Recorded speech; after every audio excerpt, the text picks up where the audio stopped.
Hey man, what it do YouTube? It's your boy back again. Order on in video, you know what I'm saying? Another Nvkkitzkii Borderlands 4 video. We're gonna look at the deep dive EV, the mechanics, the features. Make sure you subscribe, like, share. Let's get straight into it, man. Ain't he? On the way to 3,000, man. Hey guys, Nvkkitzkii back with another Borderlands video. This time running through all the new mechanics and features in Borderlands 4 when compared to the previous titles. We'll be talking armor shields, overshields, rep kits, ordnance, new manufacturers, enhancement mods, movement, SDU upgrades, Moxie's boss renew, vehicle parts, Echo 4, claptrap, ammo, skill points, fishing, firmware, bosses, the compass, co-op changes, mission replay, and so much more. Let's get right. Hey man, can we stop lagging already, dog? I know I'm downloading Diablo right now. Don't need the lag. You know what I'm saying? It don't need the lag right now. Right into it. The first point I want to get out of the way is the world is open. You can travel from one side to another, experiencing dynamic weather without loading screens. I'm not a personal fan of open worlds, but this is their natural progression from Borderlands 3, where each map had zones you loaded into, but they were realistically there because of software and hardware limitations. Devs stated that they focus on opening up the game and removing limitations in a lot of aspects. Rather than just changing a lot of different things, they've improved upon what works in ways I'll be going through. One example is the skill trees for each Vault Hunter. They're absolutely massive with a ton of choice for all the build brewers out there. Each Vault Hunter has 3 trees that has a starting area, then 3 branching paths. Over 50 levels, you'll have 49 points to spend, which is enough to reach the capstone of one tree and almost to the capstone of another, or reach 2 capstones and a bit in one single tree. So you'll have not nearly enough points to max everything out like you could almost do in 3 after the DLC. However, the devs have stated that they planned this tree for the DLC level increases, so you'll still feel differentiated from other Vault Hunters. If you check out my Rafa and Vex skill tree breakdowns, we run through the sheer mind-blowing amounts of builds. However, it's the combination of this and the sheer amount of variety in gear that turns my theory crafting brain into mush. One thing I'm not getting this damn game. Can you get this shit out the way? You already scammed half your fans with the other shit. I'm not doing it. With the inventory, take a look at your weapons and the new license part system. It's similar to what we had before. Weapons will drop with particular randomized modifiers. However, now some modifiers are tied to specific manufacturers. For example, take a look at the legendary that dropped after I killed the Vault monster, the Husky Friend. It has a TDR and Jacobs licensed part attached. The TDR part makes it so you can throw the weapon away instead of reloading for an effect, and the Jacobs part giving the signature ricochet effect when you get a crit. I'll try to make it more clear. Each manufacturer only licenses out one part. For Jacobs, it's the barrel that grants the crit ricochet. You won't be rolling guns with a Jacobs stock, for example. Now, there are still weapon parts that bestow different stat bonuses, but licensed parts are their own thing. So every gun will be made up of passive stat increases from parts and licensed parts, which grant the weapon the manufacturer's signature effect. Note that licensed parts also roll on ordnance. You'll see here a TDR licensed part on the faulty detonator. You'll also notice that the licensed parts act differently on explosive grenades with TDR. So it's like, is this shit just the part right here? Got him lying, trying to learn it. So okay, cool. So is that the part we'll be able to take off and then throw on something different? You feel me? You're giving a remote detonation effect.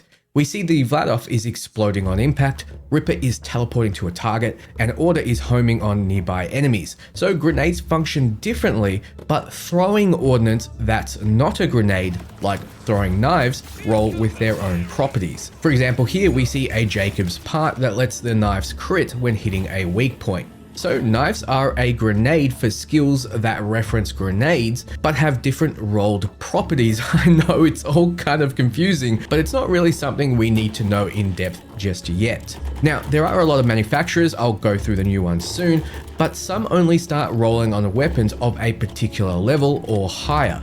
They want to drip feed you mechanics so you don't get completely overwhelmed with the sheer build variety up front. Also, different rarities roll with different amounts of potential modifiers, like licensed parts.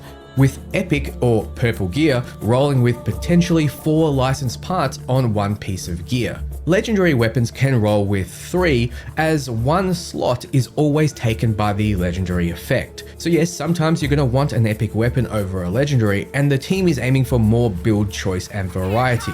Now though epics can roll with 4, you can see that they don't always do that. It seems like the higher level you go, the higher chance of finding more modifiers on your weapons. Just like the Husky Friend only rolled with 2, probably because it dropped at level 20 instead of 50. These licensed parts go one step further with enhancement mods down in the bottom right of the inventory. These buff manufacturers and provide stat bonuses. This one has Explosiception and makes it so weapons with torque licensed parts fire stickies that hit for a bonus 50% damage when first attached to an enemy. Another example is Jacobs gets to ricochet non-critical bullets, so you can specialize in a particular part or manufacturer you like, or simply equip an enhancement that best suits your build.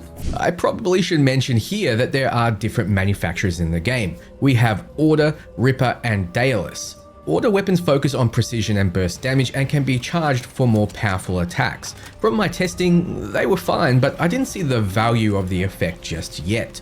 Ripper is your COV type manufacturer. Instead of unlimited ammo though, it provides fully automatic weapons that require a brief charge up before firing. However, in practice, I found this charge up very annoying. They fire much faster, but it's not a game where you leave the fire button pressed in, unless of course you're against the boss, but these bosses are much more interactive. It's highly likely I was just not acclimatized yet, but still it wasn't my favorite. The last new manufacturer is Daedalus, characterized by their versatility, offering weapons that can utilize multiple ammo types. Other manufacturers like Jacobs, Malawan, Vladov, TDO, and Torque will be returning, with others relegated to licensed parts. Bring adventure home. I fuck with that. Three new little unique guns. The Ripper probably gonna be my annoying part, but I'm probably still gonna use them bitches. I ain't gonna lie. Back to it. In this slot are rep kits. No longer will you need to find health drops, you'll have a heal on a button press. This rep kit, the large pacemaker, heals you for 52, then 97 over 8 seconds with a 19-second cooldown.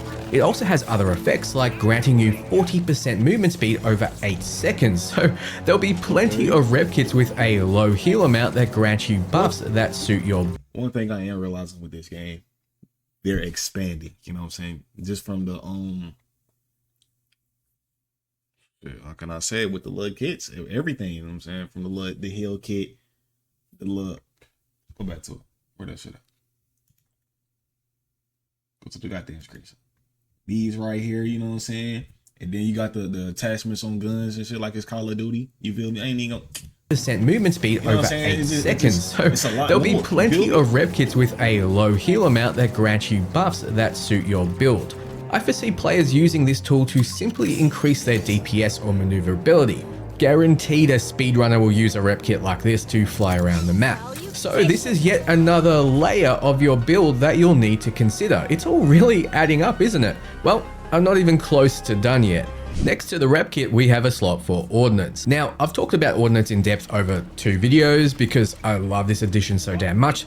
I don't really want to talk your ears off some more about it, so let's cut to the chase. This is where you place weapons designated Ordnance, which is now all heavy weapons, grenades, and throwing weapons like axes and knives. Instead of burning through ammo fast and making it so players either never use them or use them up too quickly, they have their own independent cooldown. This riddled Ravenfire is an explosive heavy weapon that you pull out and unleash on your enemies. After the ammo is expended, it goes on cooldown for 49 seconds. Here is the Vampiric Jelly Grenade. It has 4 charges and gains a charge every 8 seconds, so yes, you'll be using your ordnance very often, multiple times in fights, and you won't need to worry about burning through all your ammo. Each Vault Hunter has ways of building around ordnance. For example, Ratha has the middle branch of his trees focusing on ordnance damage or free grenades in some way. Note that throwing weapons count as grenades for all buffs in the skill tree, even though they roll with different manufacturer licensed parts and effects, which we just talked about. Class mods are next, but from what I can see, these haven't changed much. They still provide an increase to your skills and passive buffs.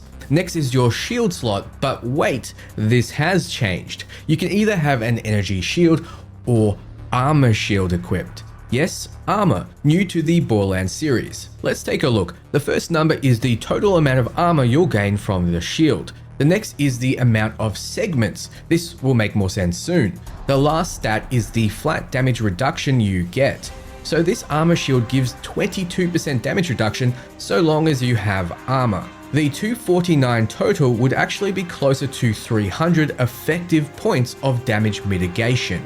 Now, the cool thing about armor is that, unlike shields, which only start regenerating after a period of not taking damage, armor is always building up the bar here, and when it fills, you'll get back an armor segment. So if you have 3 segments total and currently have 1.5 segments, you'll regen up to 2.5 segments when that bar fills. Armor naturally... I don't know. Might fuck with that. You know, the shield, the shields be getting annoying. This is constantly going. I'm fucking with it. You know, the shields, you can be getting hit by somebody randomly. You about to get your shield back. You know, every Borderlands player know where they finna get their shield back. You know what I'm saying? You just get hit randomly right before this shit's about to pop off. I like this because it constantly going and shit. Okay. Somebody's gonna find the best shield. Go ahead, get that. Oh, my fault. The best armor. Somebody's gonna find it. Somebody's gonna have to. It is better for brawlers who like to be in the thick of the fight, and energy shields are better at absorbing burst damage. This is because energy shields regenerate much faster as long as you're good at guerrilla warfare, which means keeping yourself away from fire. But you might be thinking, okay, so having less segments is better. Not always. Most armors have effects to do with segments. For example, the heavyweight armor knocks back enemies and grants movement speed on each segment break. So sometimes effects benefit from having more segments. Also, armor takes more damage from corrosive, like you'd expect, and energy shields take more from shock. This will come into play versus bosses of that specific type, and you might want to plan ahead.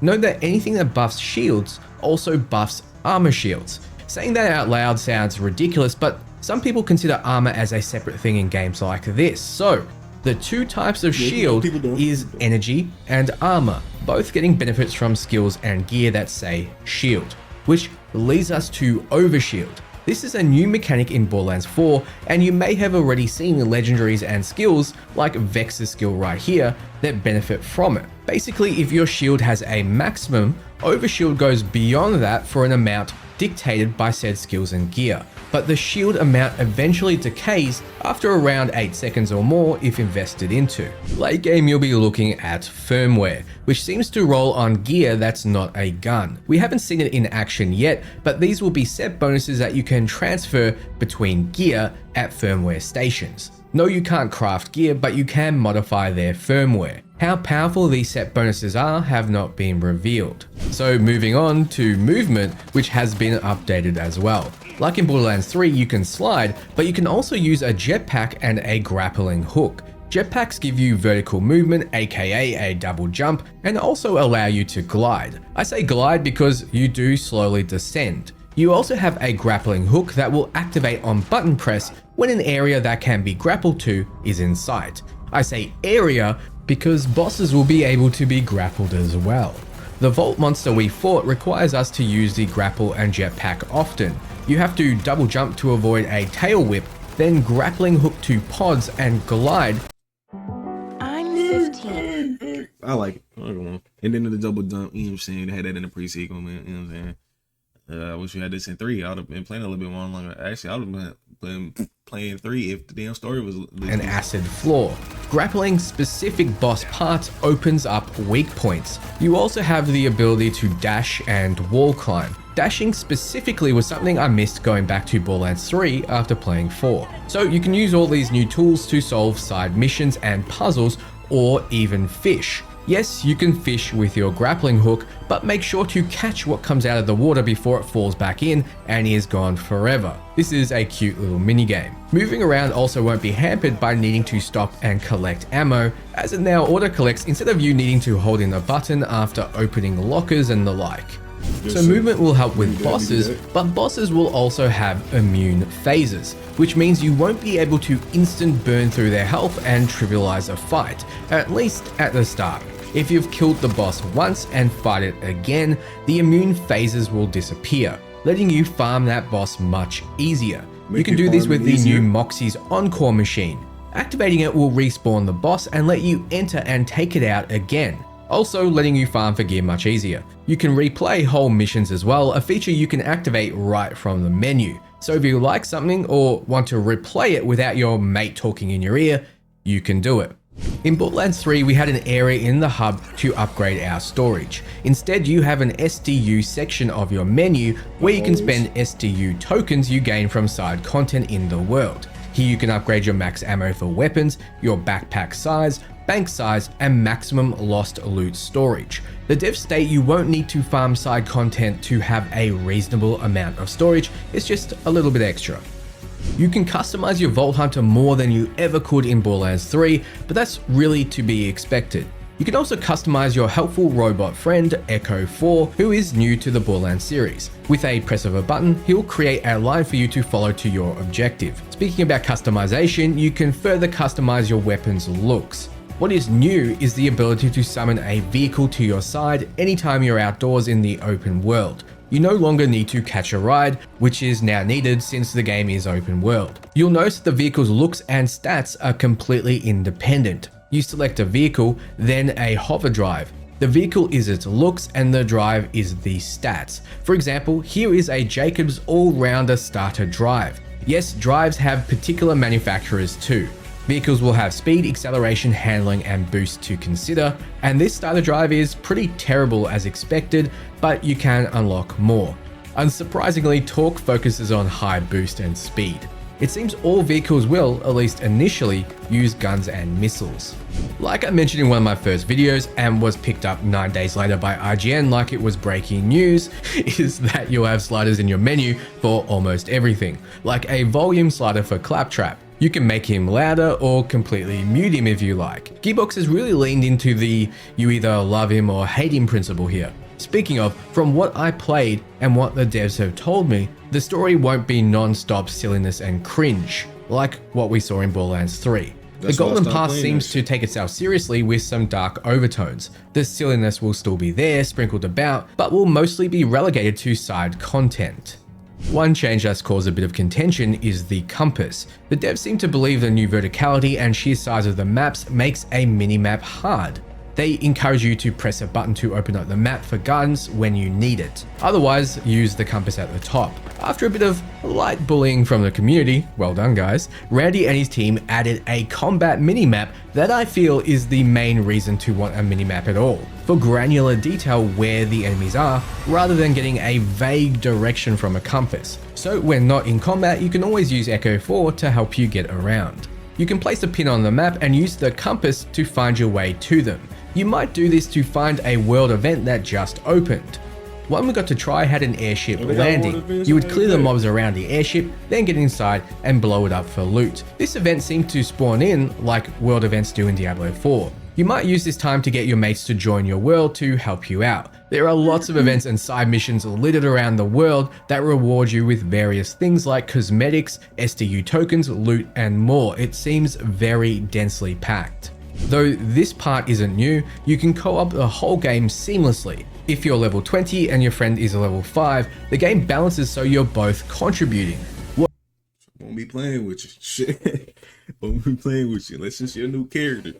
After that, you ain't getting no playtime with your ass. What is new though is you can have individual difficulty settings, making it as hard or as easy as you need, and each difficulty brings with it different loot rates. Better chances of juicy instance to you only loot, which you'll be getting plenty of because the planet we'll be exploring, Kairos, has multiple vaults, which means multiple big bad bosses and tons of loot. So this all has me incredibly excited for Borderlands 4, and I'm not ashamed to say it. After this, how do you feel? More or less excited? Have I missed anything? Let me know. You know what I'm saying? I'm buying it, man. Go check your boy out. Go check your boy. Your boy dances, link in the description. You feel me?